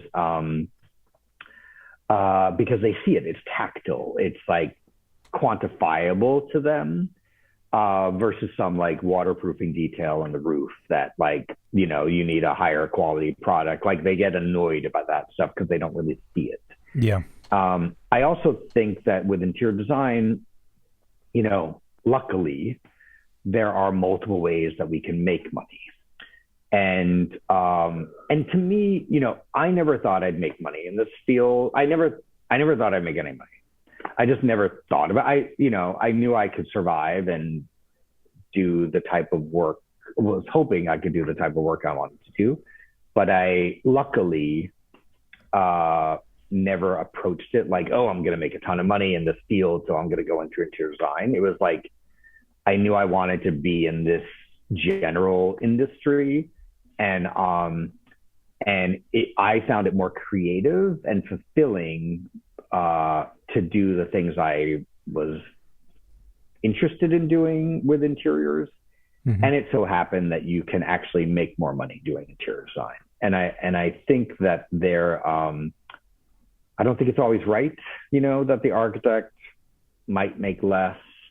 It's a weird disconnect, but I also, from our office and the way that we operate, we do a lot of different things to make money. So I might, do a rug line where like I get royalties for something, or I buy inventory of things that I like that we use in jobs, or, even on the side, I'll buy things and then sell them at auction, or, there's hourly and then there's markup, and there's like I paint and I sell paintings and, things like that. So, there's a lot more, I think, ability to sort of make a living and balance, because we lose money on certain jobs because like an architect, we end up caring about things. And sometimes, we do this less and less now, but like historically, a job's really important and the fees run out and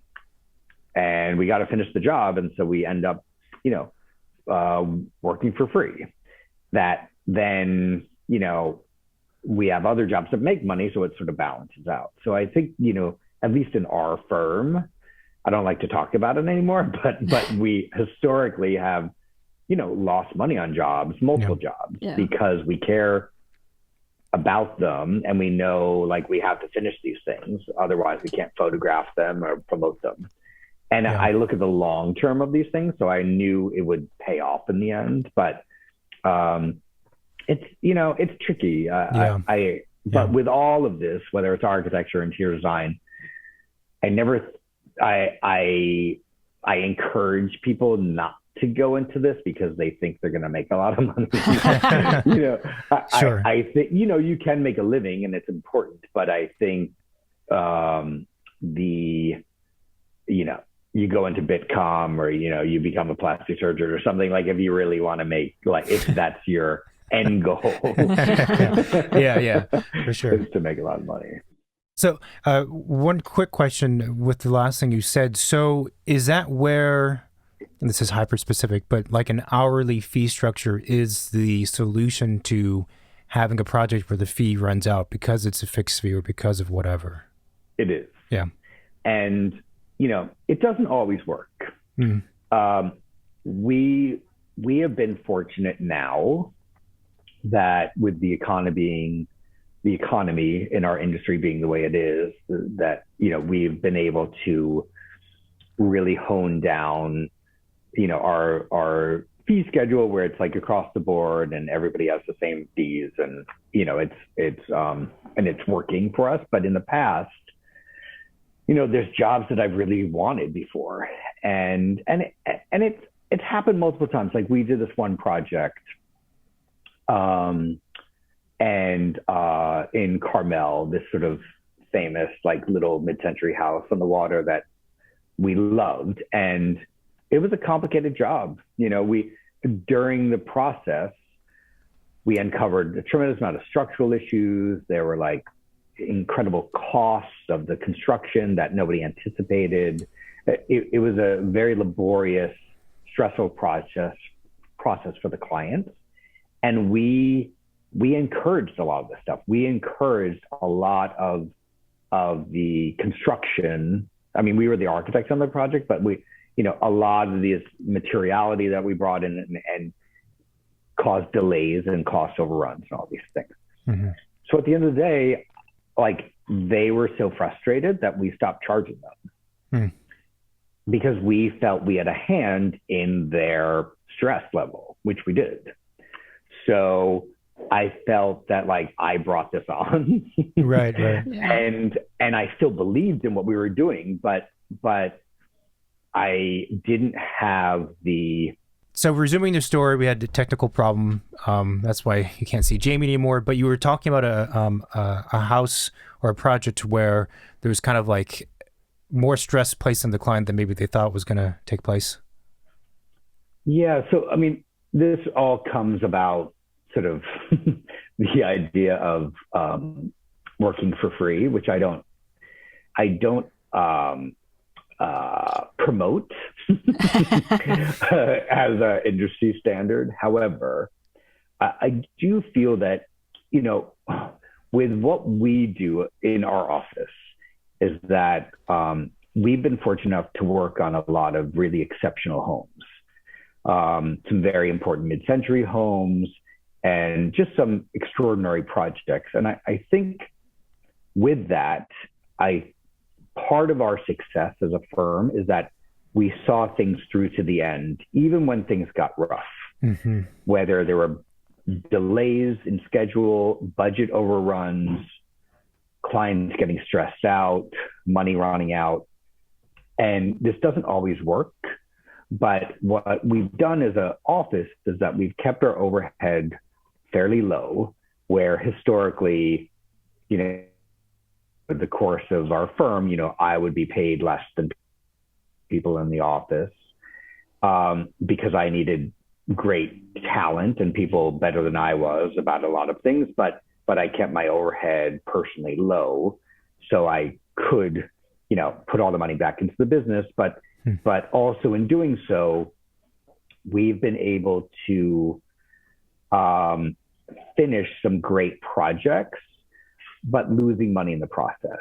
It doesn't always work.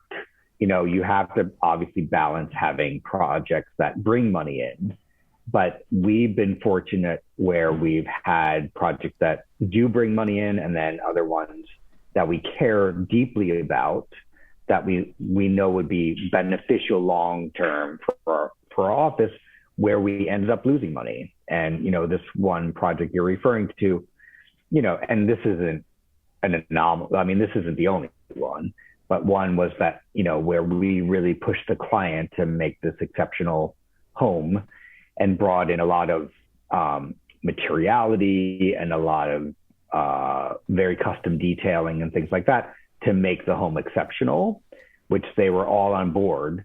But in the process, it created cost overruns, delays in schedule, a lot of complications. And so, you know, in that endeavor, I felt uncomfortable charging the client for our time on top of everything else, because it was, like I said, like insult to injury. And, you know, not everybody can do this, of course.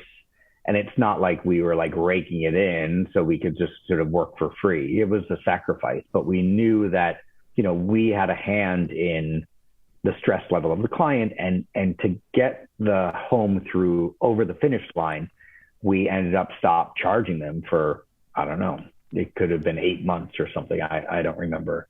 But, and the projects that did bring money in, you know, helped sort of supplement the losses that we had on that job. But all in the end, you know, we got the job published in AD, and it, you know, the client's super happy and a repeat client now. And, you know, with a lot of this stuff, I always, you know, historically had a very low overhead for myself and lived fairly modestly to allow myself to play and to sort of push the envelope and to really, you know, dive deep in the business and put everything back into it to get the work that we've been able to do and these exceptional homes and to build a foundation for the business that we can then grow off of.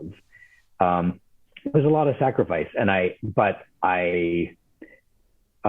it's funny when you live in a fairly modest way, you sort of don't miss you don't miss stuff that you used to have because I never really had it. So, Yeah. and I actually get a lot of pleasure from creating homes for other people and buying things. And so I'm actually not that materialistic of a person. I love the process, but I don't get sort of attached to things as well so much. Right. Now I'm actually building a house for myself finally, and it'll probably be the downhill of everything. Yeah. So about how we charge and talking about hourly versus fixed fees, we found that for us, but also for clients, an hourly fee structure with limitations works the best. And, the way that we charge is for interior architecture, we charge hourly. And we've done enough projects where we can gauge the scope of the work and give the clients estimates based on previous jobs that we've done before and a similar amount of work. And again, the reason why we charge hourly is that every project is completely different. So sometimes we lead the interior architecture where we design everything. The architect does, say, the core and shell, and we do all the material palettes, plumbing fixtures, appliances. Like some jobs, we design custom hardware. We may design the kitchens and the bathrooms and all of the millwork and cabinetry and detail everything, fireplaces and stairwells and all of that. Other jobs, it's more of a collaboration with the architect where we're picking finishes, and maybe the architect is designing the millwork and the bathrooms, and we're sort of doing the finishes and an overall sort of palette where it's a much less involved interior architectural set. So every job is different. So we explain that with the clients in the beginning. We can do as much or as little as you like, but to do some type of fixed fee, it's almost impossible because projects grow, and it's also inevitably, if with a fixed fee, your fees run out, you're working for free, essentially. Yeah. So it also helps make the clients responsible so that they really can dictate, what the process is. If they make quick decisions, it doesn't cost, a tremendous amount. If they want to shop for, all these different stone yards for different slabs in different cities, we can totally do that. It's completely fine. It's just they have to understand they're responsible for our time. And so it makes the clients also respect our time, but also being in control of how much involvement, how much or little that they like. That's interesting. Yeah. And the same thing with furnishings, the way that we charge with that, we divide our contract into two different portions, interior architecture and interior design. And with the interior design portion, our projects just span the gamut. Some projects are much more off the shelf, a little bit of customization, but not too specialized, and more economical choices. And some things are the exact opposite, where most of the furnishings are custom design pieces, one-of-a-kind things, vintage pieces that need a lot of layers of refinishing and reupholstering and reconditioning, or commissions. We do a lot of commissions with artisans. So again, the idea with hourly there is that we charge hourly up until something is decided upon. Right. So if we show 3 sofas to a client and they're like, I like number 2, the hourly stops. Sure. And then our markup covers the procurement, purchase orders, overseeing shipping, storage, coordinating with the upholsterer, with the fabrics, overseeing fabrication, problem solving when things go wrong, all of that. But if a client wants to go shopping in Paris and they want to, and it takes 4 months to sort of choose a sofa and they want to see 17 options and sit and everything, then, we charge for that. So, and it's the same concept where you're rewarded with quick decision making. But if you really want something completely customized and special and really sort of have the ability to take your time with decision making, that's completely fine too, but it costs more. Right. So a couple questions. The first one is the distinction between interior design and what that means versus interior architecture, because these terms are like really squishy and they're used very differently across these professions. So how does that definition, what does that mean for you guys? The big picture that we sort of explain clients is that if you take the house and you flip it upside down and shake it, everything that sort of falls out of the house is interior design. Okay. Everything that sort of stays within it is interior architecture, except decorative light fixtures are interior design. So they may be like hanging on, but and drapery is interior design. Built-in shades are interior architecture, and then wallpaper is interior design. So that's the only difference, essentially. So, and the general rule of thumb is that interior architecture are things that we do not purchase. Yeah, right. Things that we specify and the contractor purchases. And interior design are essentially things that we do purchase. Gotcha. That makes sense. The other question I had... There's a gray area. Yeah. Sorry. Some things may be in a gray area here or there, like we're doing something that, I don't know, is a custom bar that's attached to the wall, but it's like made by, somebody that we bring in, that's some artisan and it's an art piece. But for the most part, that's the general sort of gist of things. So. Right. That makes sense. The other question was, has there ever been a situation where hourly didn't work out? Because I found that one of the struggles with it, this is speaking generally, is that for some projects that end up being much more complicated or the scope grows or whatever, that the number of cumulative hours just increases and the client wasn't, like no one was really prepared for this huge amount of work. At the beginning of jobs, I think I mentioned, like we do cost estimates based on what we anticipate. Yep. With looking at previous jobs, it's no steadfast rule. Like every job is different. For some repeat clients, like we have one repeat client that we work with for years. We have done fixed fees on some portions of the job. It's because we know them. We know each other. We have a shorthand. We know what to expect. So it was cleaner for them just to be like doing that. And we sort of knew how to gauge those fees because they're a known entity, and we trust them. And then, commercial jobs are different as well. We do fix fees for portions of commercial jobs. Because there's not typically the emotional attachment, it's more based on budget and time frame. Yeah. So the decision-making process is usually a lot easier and more, expedited than a residential projects.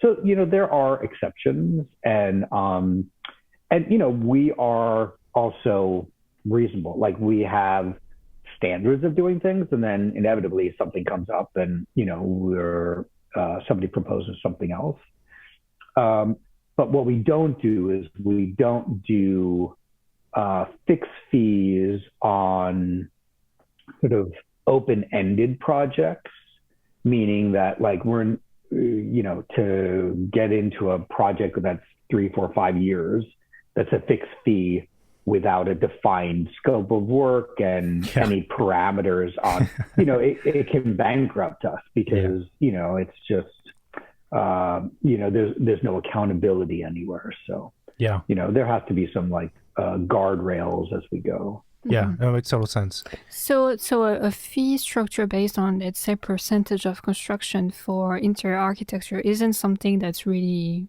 common or even existing for you guys? For us, I know there are certain firms that actually do that. I feel that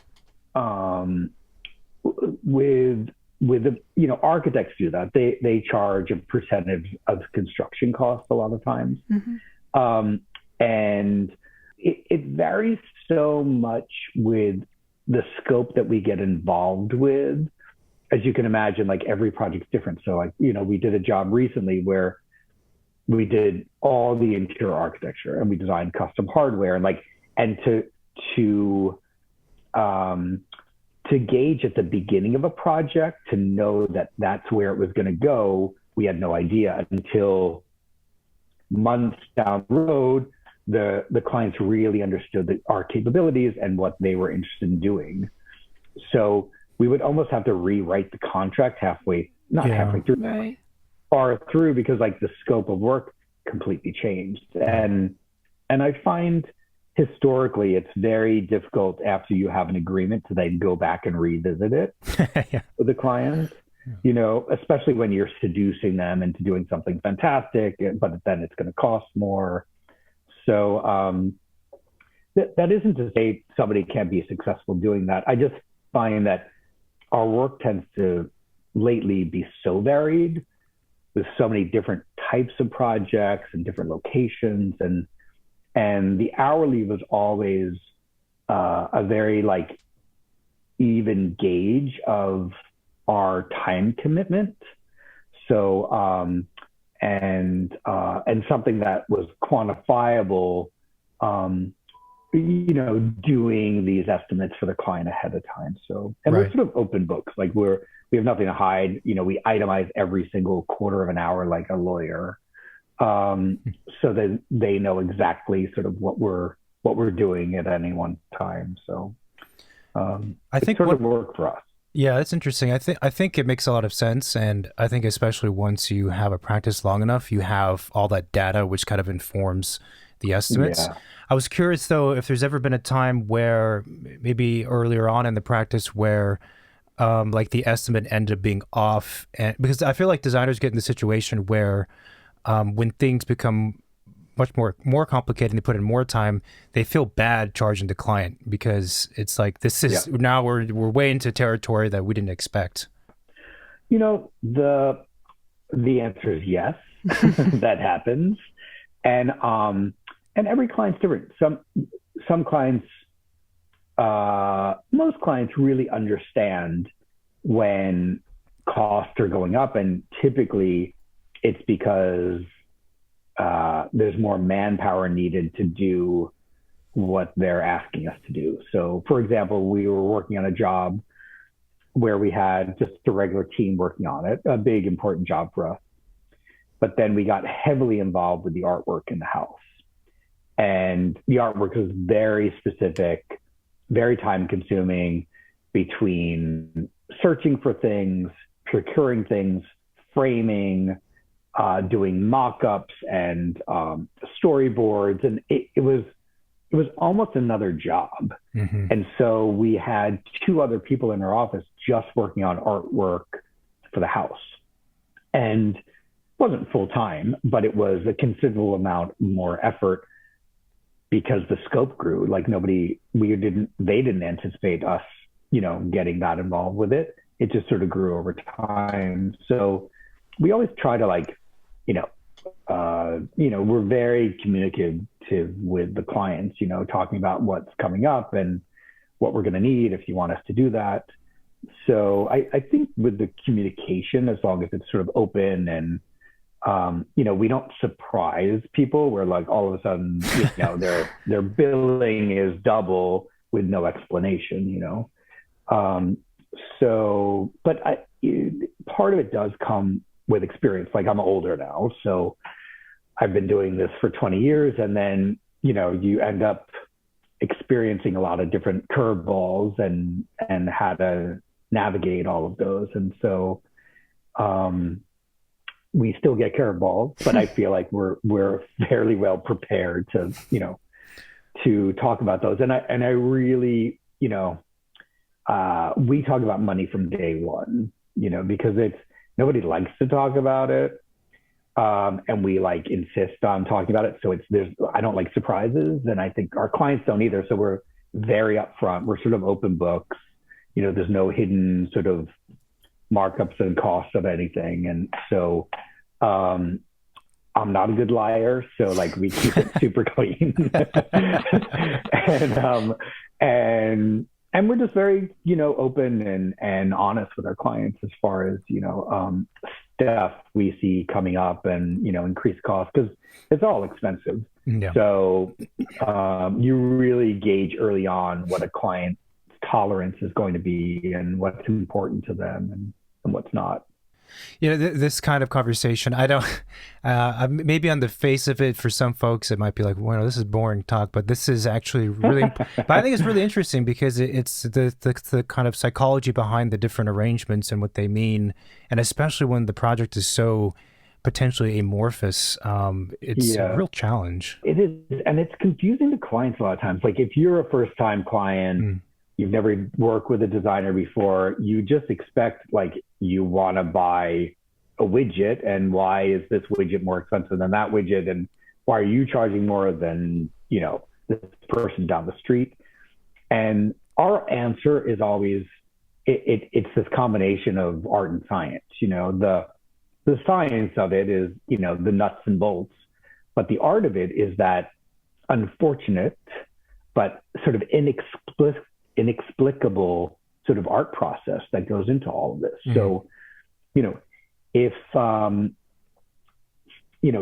it's easier to hire a designer that has a certain look and does a certain sort of thing that applies to several different jobs. So you sort of know what you're getting in a way, because they can gauge their time and costs much easier because they've done it 10 times or 20 times. It's what they do. And it doesn't belittle the quality of what they're doing. It's just, that's their lane. With us, we're sort of the opposite, where more and more we're doing things that we've never done before.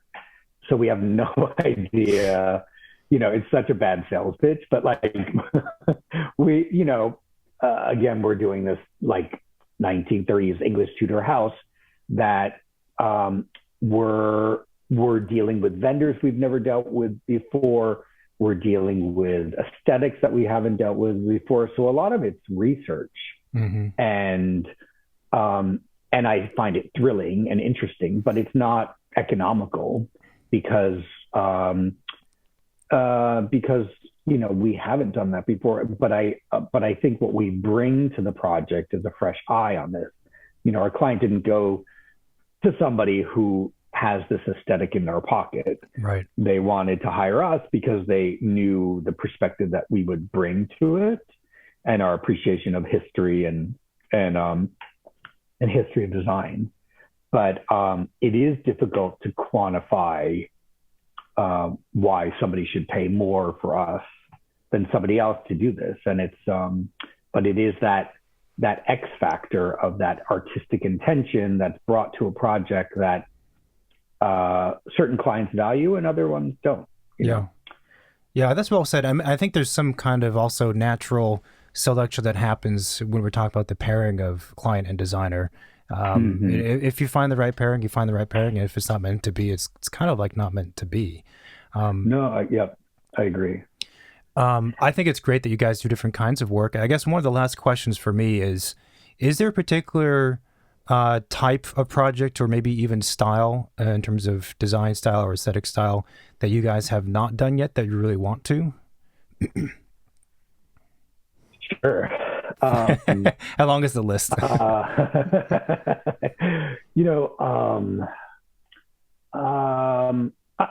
I think of it more in the terms of not so much like the design aesthetic thing, like, oh, I want to do a Wiener Werkstatt sort of Vienna Succession sort of type of project, like a Joseph Hoffman, sort of deco style sort of home. To me, what interests me is like a completely different experience. where we were up for a job recently in India, that was in Calcutta, and this crazy, enormous residential complex, which we had to turn down. It was just overwhelming, and the scale of it was more than what we could handle. But it was fascinating because I was like, I've been to India once, but I would love to go back and do work there and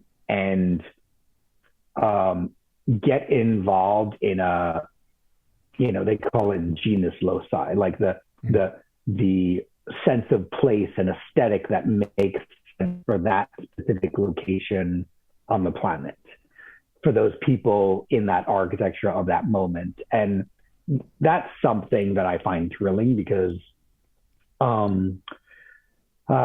don't know if this answers your question, but I find that, you can do, some beautiful Art Deco building in Paris, and work on something like that, which would be thrilling, but also like, how does that translate to other locations throughout the world? Because that aesthetic was, in Hong Kong at the time and sort of other locations. And I think to answer that, I love a challenge, and I love to study history and history design and learn, learn things that I didn't know about before. And so I'd like all of it. Yeah, I love it. Because I think there's, everybody has different aesthetic things to say in different locations and places, and how you interpret that to live today as well. It's not, to me, it's not rehashing and doing just a period piece that you're trying to pretend, is 150 years old, but it's more like, how does that translate with integrity to also how people would inhabit it today? Yeah. Yeah. Those are tough questions. Yeah. Fun questions, but tough ones. My last question for you would be, since you kind of have this dual background of architect and interior designer, what advice would you give to architects who would want to be doing more interior design and interior designer who would want to do more interior architecture? It's kind of a tough one. Well, for interior designers that want to do more interior architecture, it depends where you are in your career, but I feel that working in an architecture firm is the easiest way to dive headfirst into that. And you may have to go back, take classes, AutoCAD classes, or sort of, some architectural classes potentially, but it really, part of it, I think, is education. You really have to have a strong foundation in understanding architectural history to even like start doing that.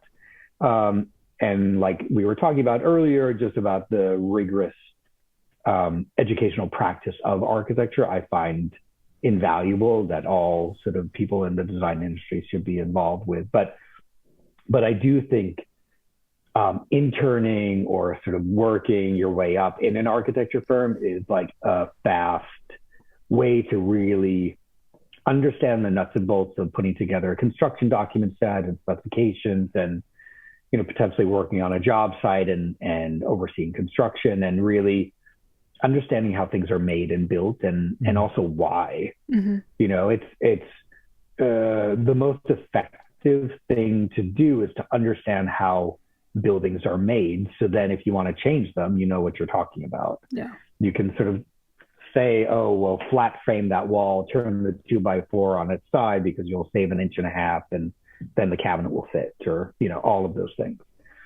And then conversely, I think for architects wanting to be more involved with interior design, I think it's sort of the same thing. I think if there's a tremendous amount of very rigorous interior design firms that you look at, people like Peter Marino, or Martin Bruninsky, or like all of these people that like build but also decorate. They pick out the napkins, they sort of like design. It's not superfluous. This is not like decor. It really is a very rigorous practice that I think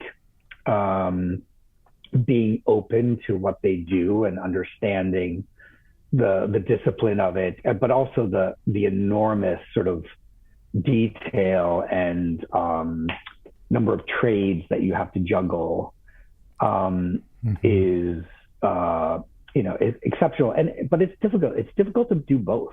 Whether you're interior designer wanting to do architecture or vice versa, to do both things well is you sort of have to get divorced and get rid of your children and sort of like become a hermit, and just sort of isolate yourself, because it's just, both are enormous endeavors. And not that it has to be that way, but it is something where, once you scratch the surface, you realize like how deep each of these disciplines can go. Yeah. But it is tricky. There's a lot of there is, as we were talking earlier, like a big divide between architecture and interior design, and I wish a lot of these design schools would offer both and have the students intermingling and cross-pollinating classes, and I think there'd be a better understanding, honestly. And I think both disciplines would benefit from it as well, because they're almost like segregated. They're like two different animals, and the GSD at Harvard wouldn't dare like have an interior design portion in their program, and vice versa, like because of everybody taking themselves more seriously and better than the other. But I do think there would be there are some schools like that. I believe like RISD and I think Pratt has both classes, but it's not the norm. It's the exception. Yeah. And I will lastly say that, like, and I say this with love, but a lot of architects, think